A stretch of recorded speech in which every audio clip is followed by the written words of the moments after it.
the world of musical theater, there is nothing like it. Pasek and Paul are with a capital T-H-E, the great young team working in theater right now.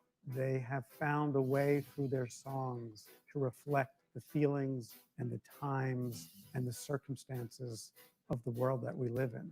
The duo started writing songs together as musical theater majors at the University of Michigan.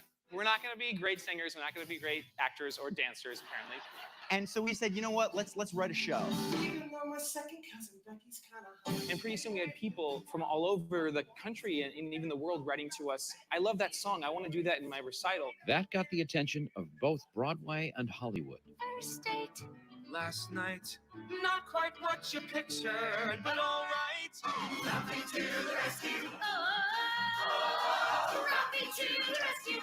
Oh, make me someone new. Tell me what to rewrite this story.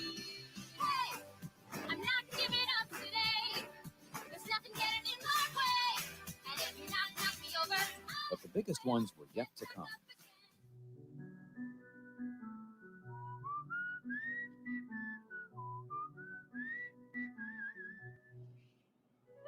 City of stars, are you shining just for me? Someone in the crowd could be the one you need to know. So we needed incredibly nimble, adept, sort of acrobatic, lyrical workers who could burrow into what Justin had done and make it feel like it was always intended to be that way. Even when the answer's no, my money. Pasek and Paul sent us their first version, and that's essentially what's in the film. It's kind of amazing that they managed to come up with so much poetry under those circumstances. Ben and Justin write from such a place of character and narrative. They're able to understand a person's behavior and feelings and then extend those feelings and that behavior through their words and their music. And the Oscar goes to Justin Hurwitz, Ben Pasek, and Justin Paul for City of Stars, La La Land. At the same time, they were working on their first, original, and most ambitious and heartfelt project. We're Evan Hansen. We're Evan Hansen. We're Hansen. We're Evan Hansen. I try to speak, but nobody can hear, so I wait around for an answer to appear. They had a lot of faith in me from the beginning, which I think is what made me feel like I could really do this. Those extraordinary writers have captured this moment with music that's character driven with a sensational, suspenseful plot. Do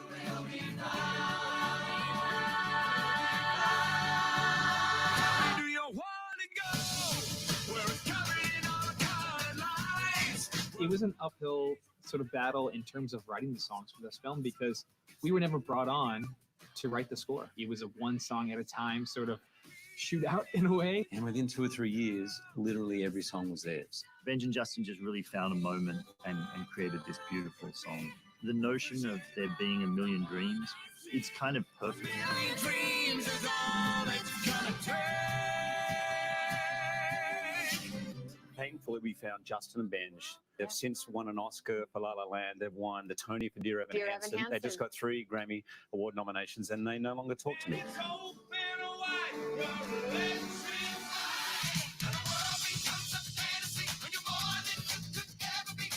It's hard to categorize them because they really can do anything. What Justin and Benj do so well is that they're able to craft something that is both theatrical and pop at the same time. They will keep going relentlessly until they find that right song to match character, to match place, to match time.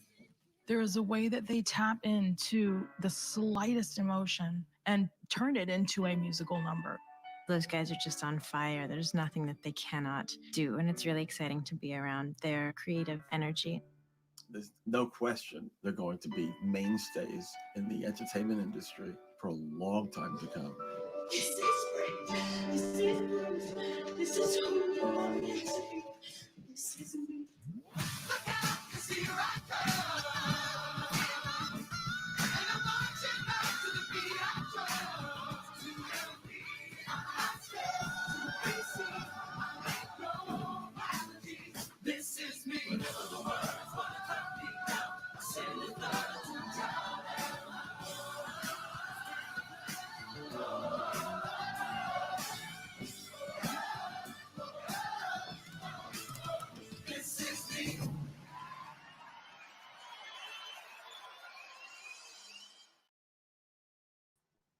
Oh my God, what a way to start today's show. Oh my God. Anyway, my name is Kevin Connors, and you are at MTC Live. We had a little Sondheim birthday celebration moment at the beginning there, but as usual, our technical guys save us. Thank you so much, RJ, for jumping in and rescuing us there out of that. I am so excited today because we have one of our MTC alumni who has actually come home back to MTC to spend a little time with us today, and I am so excited to welcome him back. He is an Academy Award winner, a Tony winner, and a Grammy winner, and without any further ado, my buddy for so long, Justin Paul. Hey! Hey! How's it going? Great. How are you doing? I'm doing well. I mean, in the context of a global pandemic that's, making a lot of things very difficult for all of us and for everyone, but otherwise well. Good. I'm so glad. And you know what? If I keep trying to find sort of bright spots in this whole thing. Yeah. And the bright spot for you is that you're getting to spend a little time with family.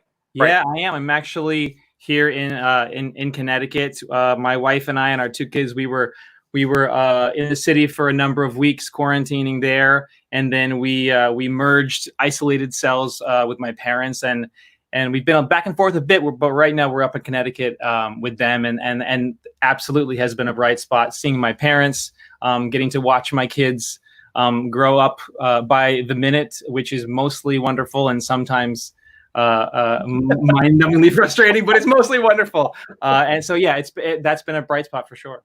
That's awesome. That's awesome. Well, you and I go back a long way, my friend. Wow, I know. And I am so scared that we can now count it in decades and years. I know. It really is. It's. I was thinking about it this morning, and I started to go there, and then I was like, I can't really go there. But I guess it's been more than 25 years. I think it's more than 25 years. In fact, I've got a little. I'm going to surprise you a little bit because we're going to go just a little teeny bit down memory lane here. Oh, and we're going to go back to a production of Guys and Dolls. Oh boy! Wow! Look at that! Look at that costume. I know. And you knew how to wear it. Yeah. I mean, sit down. You are rocking the freaking boat there. I'm in the moment. In the moment. Going for it, baby. I love it. So you grew up here at MTC. Yep. And from the time you were like, I think it was 8 or 9. I think that's right. I think the first thing I did at MTC was the Showstoppers, actually. It was either Oliver, production of Oliver that we did at the Playhouse, or it was Showstoppers, which was amazing. I mean, we were here in Connecticut, and my parents were looking for an outlet for me. I loved singing and performing, and MTC came onto their radar, of course, and the rest is history. I mean, I spent so much of my waking moments there for the rest of school, middle school, high school, and then beyond. Yeah. And one more shot we're going to show, which when you were in college, I was directing a production of The Fantastics at the Rich Forum here, and there you are. Yeah, look at that! Look at all the hair! Wow. I know. I loved being in that production so much. Wow. Oh, look at this! There's Jim. I know. Oh my Jim. I think I know. Well, I will tell you that since then he has donned that costume one other time when we did it here again about 7 years ago. So yeah. Right. And then the additional times just in his personal life from time exactly. Yeah. Every Friday night or so we go out. And, that's what he looks like. So the cocktail party kind of costume. Exactly. Just to pick things up a little bit. Exactly. I know. He's wearing it exclusively in the pandemic right now. He's actually exactly. Well, it gives us all a little. We all capture the moments of levity when we can. Now. Exactly. You got to do that. So, one other thing. So, first of all, people don't know about you that you are a really accomplished musical theater actor as well. You don't get to flex that muscle so often anymore, but yeah, that's okay. That's okay. I know. No one's missing out. It's fine. I know. It's a little. It's just a different path, which is okay. Yeah. I do want to remind you that and there's a story I tell a lot to a lot of different people, especially people who are saying, are there other things that I can do? You know, I have other things that I really love too, the music part and all of that kind of stuff. Right. In addition to performing. And I remember when you were studying with me in 8th grade, and at that time I was doing a lot of writing myself, and you came into a voice lesson, and I was writing a score for Pinocchio for our kids here at the conservatory. And I said, have you ever thought about doing any writing? Because you were a great pianist then too. And you said, well, you know, maybe. I mean, I haven't really thought about it that much, but, and do you remember this moment? And I said, you know what, you're going to write a song for Pinocchio. And you were like, what? And I said, yeah, you know, here's the scenario. Pinocchio has left. Geppetto's really, really upset and is starting to appreciate him more than when he was there. So why don't you go off and give it a shot? And if you get in trouble, I'll help you. But, you know, and you came back with this fabulous ballad, More Than Just a Toy. Yep. And actually, one of my favorite treasures that I have here at MTC, we're going to show you right now. It is the original Oh my gosh. part of More Than Just a Toy. Oh my gosh. And you know what is my favorite thing? Are the big circle notes all colored in. Oh my God. I love that so much. I can't believe you have this. I do have it. I do have it. And look at that key change toward the end, you know, telling us what's to come there. Exactly. Going up to B flat from C. Oh my gosh. I know. Wow. I know. And you kind of didn't like the intro, so you squiggled out the intro and it's big manuscript paper that you have when you're like, I hated my own work. I tortured myself and hated my own work even then, even at an early age. Wow. I know. That's so cool. Well, you know, it helped that my brother was playing Geppetto. Right. So I was like, okay, I can write a song for my brother. And I'll totally give props here, absolutely recruit. Like, it's actually funny as I look back on the process, it's just the same as when I'm writing now, which is that I like torture myself and hate everything that I do, which is just like my artistic process. Yeah. And I remember doing that then and writing things and then saying, no, I can't do this. I shouldn't do this. Like, I'm not going to turn anything in, whatever. Yeah. And my mom actually sat with me and was like, you can do this. And she sat with me while I was at the piano and helped me along, contributed some lines, and you let me put it into the show, which is crazy. I know.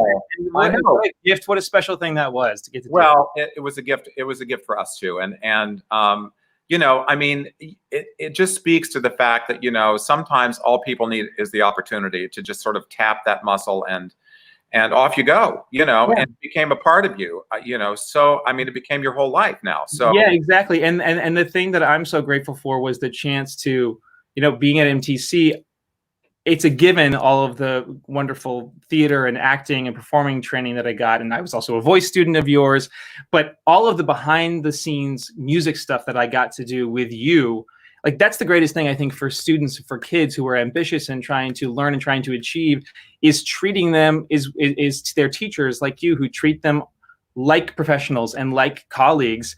I got to go to the recording studio with you. I got to play in pit orchestra bands with you. All these responsibilities that are a lot looking back on it for a 12-year-old, 14-year-old, 16-year-old, but it made me rise to the occasion. It made me take on responsibility I didn't know I could have and do things that I never knew I could do. And all that studio experience that I had with you, making those albums you were making, that was my learning for when I went into the studio the first time as a professional recording my albums. All of a sudden you get thrown in. Well, I had all of this knowledge from being in the studio in Westport, right downtown with you. So I'm so grateful for all of that training and all of that experience in class, out of class.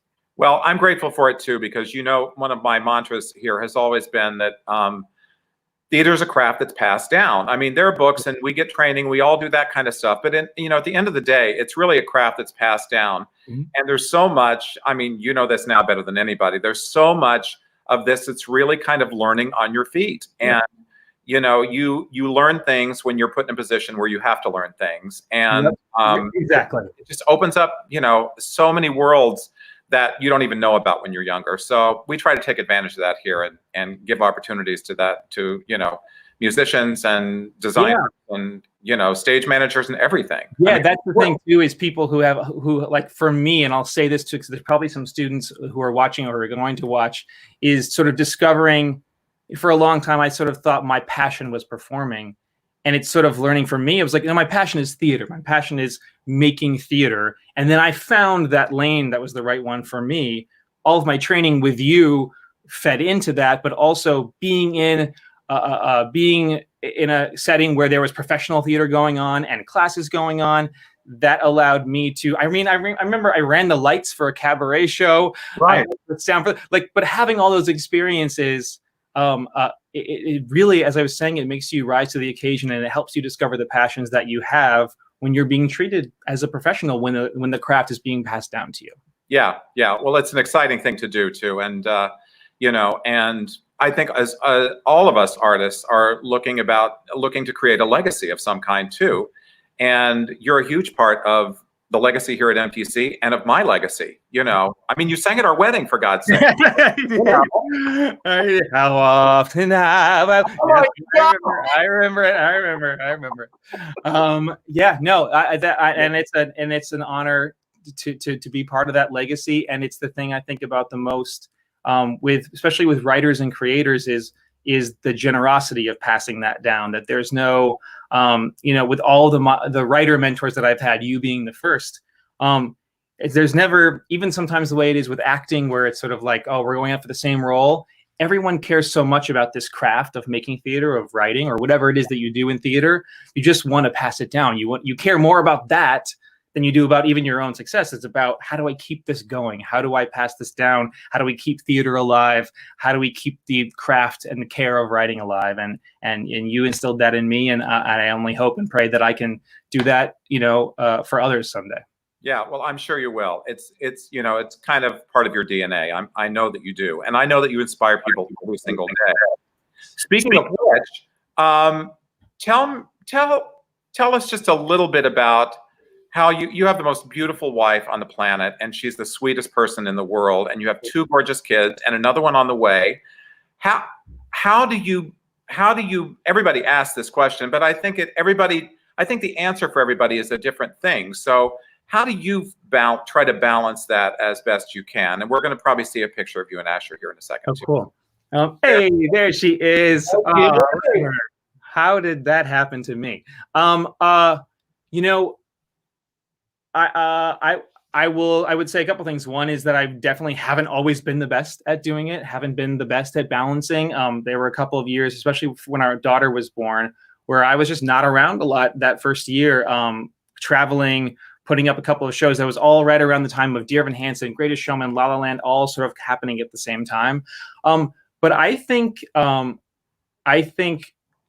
very lucky in that I have a partner who is always just kind of down for everything, always ready to, we very much try to sort of incorporate our work and personal family life all together as one. And sometimes that means picking up and traveling all together. And we've done a lot of trips back and forth to California, which probably a lot of people think would be crazy and too much. And, now we're carting 2 kids back and forth.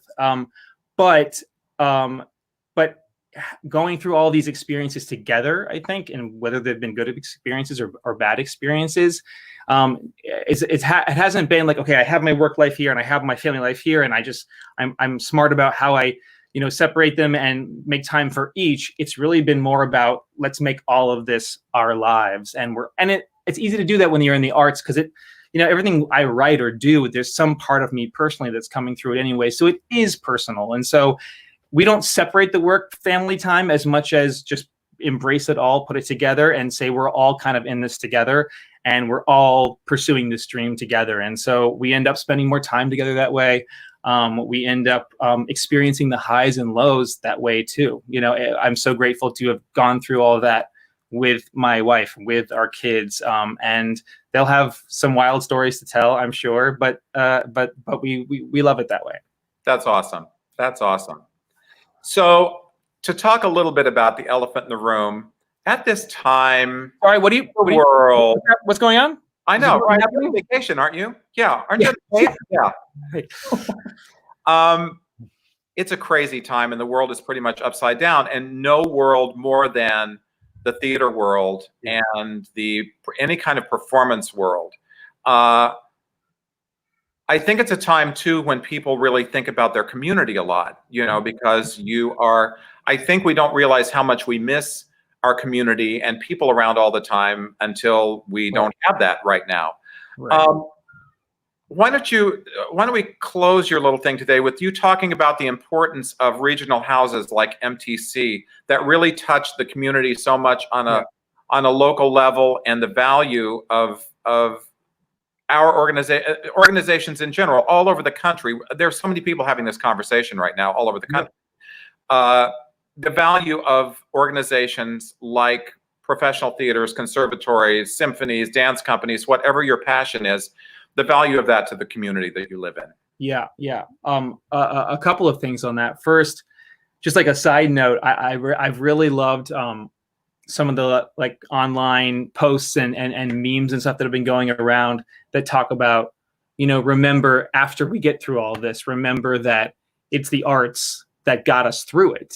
That this right now that we're online doing this conversation virtually, that you're finding ways to do classes virtually, people are finding ways to do professional, plays and musicals and other kinds of concerts, live streaming, and even just people binging Netflix shows. It's the arts, it is storytelling that is really getting us through this time, and being able to focus our efforts on that and take comfort in those and find moments of joy. So just the fact that art itself is what is getting us through. I mean, of course, in addition to the incredible nurses, doctors, frontline workers, everyone who's truly taking care of us in terms of our spiritual, emotional well-being, the way that the arts are getting us through this can't be discounted and has to be, I agree with all these posts I'm seeing, has to be remembered when we get past this and we're suddenly saying, well, we can't afford the arts and we can't, we can't fund this and there's not room for that. We have to just get back to our lives.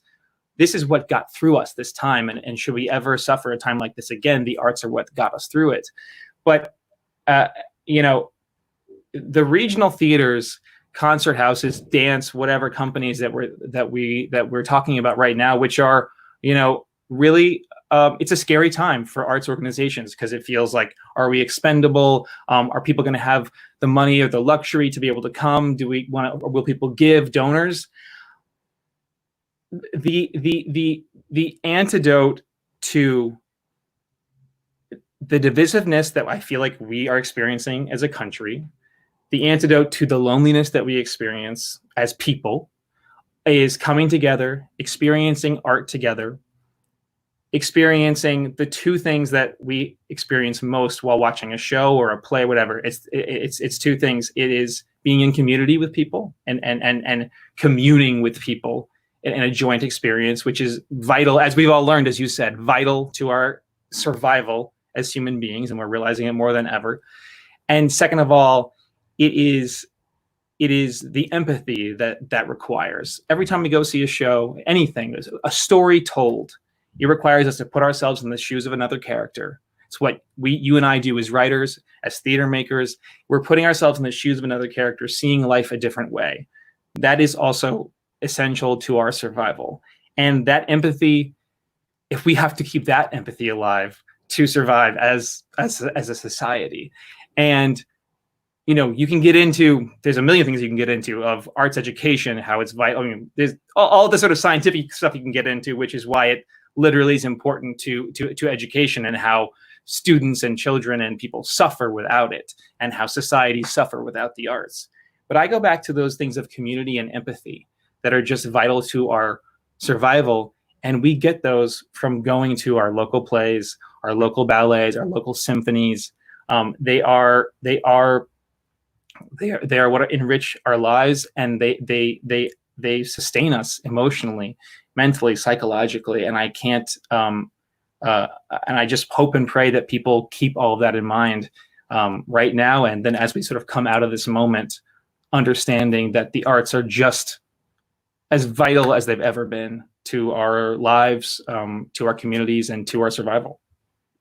Well, and I hope with that people understand that, the arts need support now more than ever, because it's, obviously it's a rough time for all of us who run live performance venues when you can't be live. So the virtual stuff is great, And I agree with you on all of that stuff. And you know, the thing I'll point out, just for anybody who's thinking about it, is you have to remember that nonprofits organizations just absolutely survive on the week-to-week, day-to-day, month-to-month basis.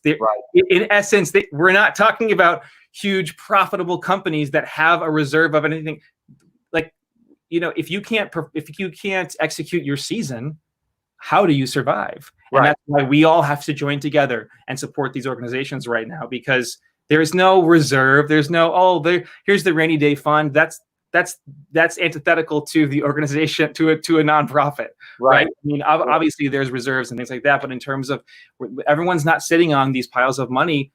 The way that these companies run are people are employed, and then the money is put back into the productions, put back into the classes, put back into the theater or the art that's made for people. So it's a matter of survival, and we have to all support, and we all have to join together. Right. Exactly. Well, my dear friend of 25 plus years, apparently. Ay, ay, ay. Ay, ay, ay is right. Thank you so much for coming in today. And, you know, I love you, and I miss you, and we need to have a cocktail. I know, my gosh. When we can be together again, we all need to have a cocktail. I know, seriously. What a crazy time. But I'm so grateful for, you know, it's getting this, how long might it have gone with us not getting this kind of conversation and getting to share it with other people as well. So I'm so grateful for the ways in which it is keeping us connected. And thanks for having me, and I'm thrilled to be here. Absolutely. Absolutely. All right. You guys take care. Right. Love Thanks. your family. Love your family. family. Love to you guys. Say love to everybody. Bye-bye. Bye-bye. Oh my goodness. That was long overdue and so great. I hope you enjoyed it as much as we enjoyed doing it. I could have been on here for hours with him, needless to say. We are going to close